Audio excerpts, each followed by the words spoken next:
สำหรับฟินขับนะฮะฟินขับหรือบาร์โฮสพยาบาลฟินแลนด์ที่สิเปิด1 เมษายนนี้บุเจ้าขานะฮะหลายท่านหลายคนก็อย่าลืมนะฮะสำหรับใครที่ชอบแบบ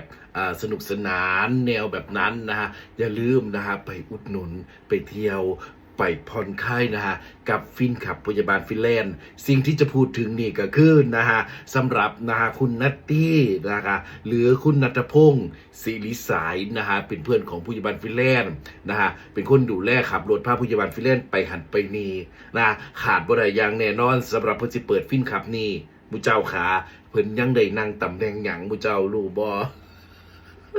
เออนะคุณนัตตี้ผู้ใหญ่บ้านก็ไม่ลืมนะฮะดูเอานะคะนั่งตำแหน่งนี้นะคะนะสรุปนะฮะตำแหน่งนัตตี้บอสให้มานั่งเฝ้าลูกค้า